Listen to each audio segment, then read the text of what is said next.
This is Tamron's 20-40 f2.8, which is part of their new line of Sony lenses. That includes the 50-400 I have behind me, but I want to focus on the 20-40 right now because it's the most interesting to me, both in what it can do for photo and video. I was able to take both of these lenses out for a shoot for Bear Walker's new Spider-Man set of skateboards, and first off, I'm so grateful for that opportunity. It was so much fun, especially because I got to take my friends and I had them as models because it was fairly last minute, but they were all very good looking people and it was just such a fun shoot. And I really enjoyed the versatility that both of these lenses provided me, especially the 20-40 with that 20mm and macro focusing, which really helped capture the details in these boards. And I'm so grateful for that. But I have B-roll of that we're going to be going over, and then we're going to be dissecting some of the sample photos so we can go over autofocus, chromatic aberration, all that stuff. So enjoy the B-roll, and when we get back to it, we're going to be going over some photos. Yeah, I know, but it was only today because tomorrow was showtime, so I was like, oh, let's go tomorrow. All right, hey everybody. So we're down here in the Lower East Side. We're gonna be testing out, right now I have the, on the A1, I have the Tamron 20-40, and then I also have the 50-400. Before this, we were shooting in the skate park, and really just getting general headshots, lifestyle shots, anything that really, like, I think is a good shot. But I'm here with my friends, like, well, we got Cris. What's up, guys? Oh, we got Younis. Hey, guys. I'm Cameron, and then here, let me get that. What's up? I'm Chase. Yeah. You know the vibe. So we're out here shooting, and that's pretty much it. Yeah.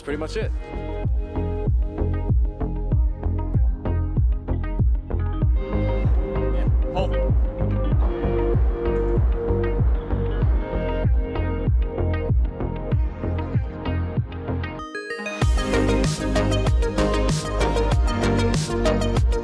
So we're wrapped here in Midtown. I mean, not Midtown, Lower East Side. We're headed out to Midtown as the sun is setting, and we're gonna try and get more shots. Yeah. Yo, Chase, how's it coming out so far? It's coming out pretty good. You know what I'm saying? We have very talented creatives on the set, and it doesn't hurt that we have fire skateboards. I mean, what else is there to really say, you feel me?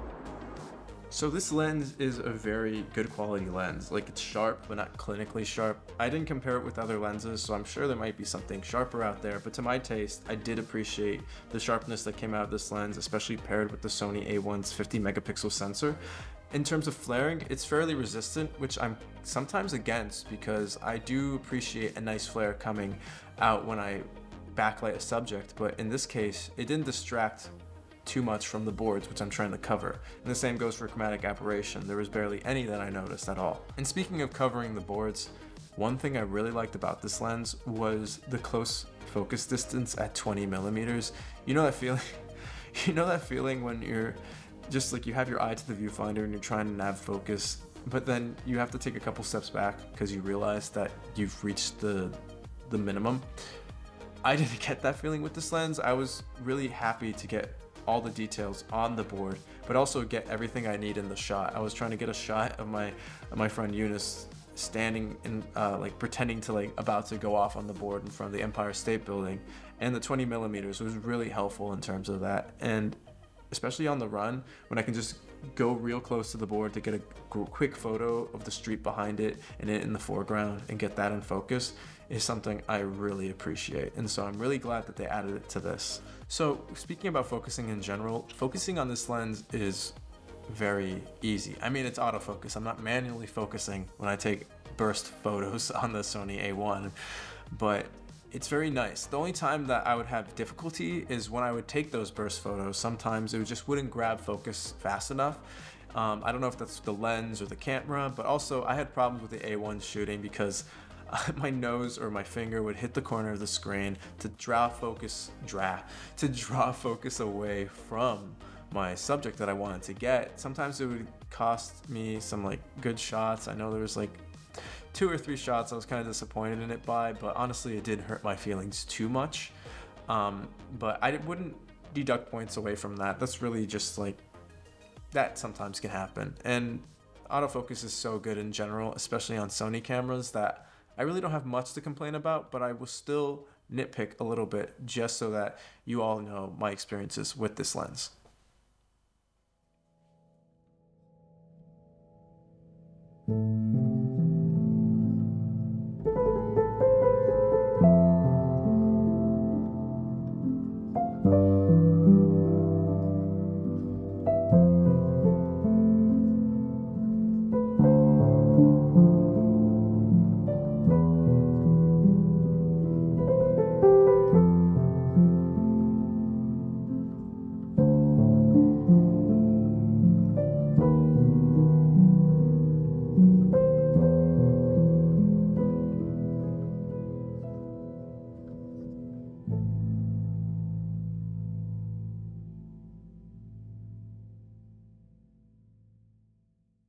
So yeah, surprise, we ended up using this on a narrative short film.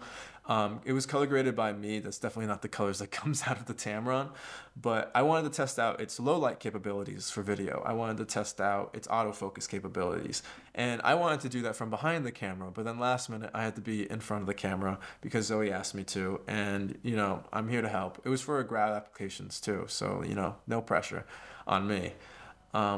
But she ended up using the camera. She was the one who DP'd it, so I'm going to call her up and we're going to have a little discussion about our experiences using it. Hello. Hey, Zoe. How's it going? Going pretty good. What's up? All right. Well, first of all, introduce yourself to the audience, I guess. Okay, I'm Zoe. I'm a filmmaker here in New York City. Indie filmmaker. Doing it on my... Yeah. We're gonna, I just like talking about, cause you used the 20-40 in like a narrative setting, unlike me, cause I used it in photos, but like how did it feel using the lens kind of? Like, did you feel like you needed a longer focal length, or were you fine with using just 20 millimeters and 40 millimeters? I normally am someone who likes to go closer, and I would say that it would have been nice if it was like a 20 to like 50 or 75 or something, but I honestly think because of the low f-stop, you still get the like shallow depth of field, even though it's only a 40. Mm-hmm. So, but anyway, it was nice. I felt like I could get pretty close, and I really liked how the focus like falls off. I don't know if that's a technical term, but I like how like when you're really close to a face, you can like it not everything's in focus, but it still looks really nice, the stuff that's like slightly out of focus. Mm-hmm. If that makes any sense. Yeah. No. It was really nice, and I did like the close-ups and like how, you know, like one eye would be out of focus, the other one wouldn't, and everything like that. Well, I mean, that's pretty much all I got. Thanks for coming in. You can follow Zoe on social media. You can subscribe to her YouTube channel and everything. I'll have that down below and also maybe on the screen. I don't know, but thanks, Zoe. I'll see you later so we can finish up the film to submit for grad apps. Bye. Bye.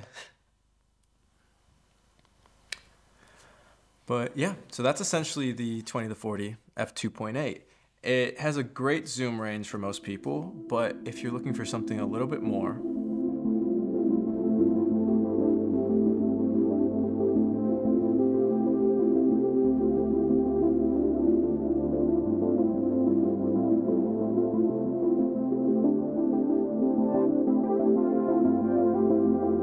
so this is the 50-400 f4.5 to 6.3.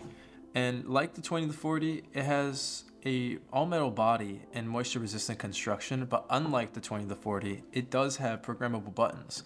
It has one programmable button, a VC mode slider at 3 settings, VC being vibrational control, which is essentially Tamron's IS, and then a custom slider, which you can set probably to whatever you want. And then finally, there's a lock switch at 50 millimeters. This is very nice because then you can have more versatility when using lens utility software from Tamron, because you can probably set that button to be AF, MF on. But again, I would still prefer to have a focus slider, but at the same time, the button kind of makes up for it. The same thing with the custom slider. But again, like I said, if you own this lens, you can really make it your own and be comfortable with how you set it, what you need it to do, and everything like that. In terms of optical quality and autofocus, there wasn't much difference in performance from the 20 to 40 to my eye. The only thing I noticed is that the farther you zoom out, the softer the image will become. Not by a lot, not enough that it really impacts performance for me personally, but it's just something I slightly noticed. And I mean, I've never used a zoom lens from 50 millimeters to 400 millimeters, so I'm not gonna dock points off that, especially because it offers such versatility for what you need. Okay, I'll be honest. I didn't end up, I said this before, but I'll say it again. I ended up using the 20 to 40 more than I did the 50 to 400. It's nothing against the lens, it's not the size and weight, even though that did factor into it for a different reason, because I ended up being more of a run and gun shoot, and the 20 to 40 just had the focal lengths that I was using more than I used because I was just sticking at the wide end of 50 because I was staying fairly close to my subject. It was great when I did use the 50 and 70 because it does have great macro capabilities, just like the 20 to 40 at 20 mil. So it was nice when I had to get those close-up shots as well. Same thing applies. And this is really situated for something where you stay in one place, where you're a bit more methodical and wildlife, and you can just calm down because, again, this lens, it is a heavy lens. It's not necessarily something you can run with. So that's mainly, for my use cases, I never go anything past an 85 millimeter, both in film and photos. So I don't see myself using this lens a lot, but I do know use cases where I can see myself grabbing this, especially because I don't use it, and at the price point this would be great. So I do end up grabbing this one when I need that versatility. Well, that's about it. I mean, what do you think about Tamron's lenses? Are they fit for your needs? What about their lineup in general? Make sure to leave it down in the comments section below. Make sure to like and subscribe. Hit the bell icon to get further notifications from Focus Camera's YouTube channel. And if you really want to, I mean, I'd be very grateful, sign up for our newsletter. All the links will be down in the description below. I'm Cameron from Focus Camera, and I'll see you all in the next video. Bye.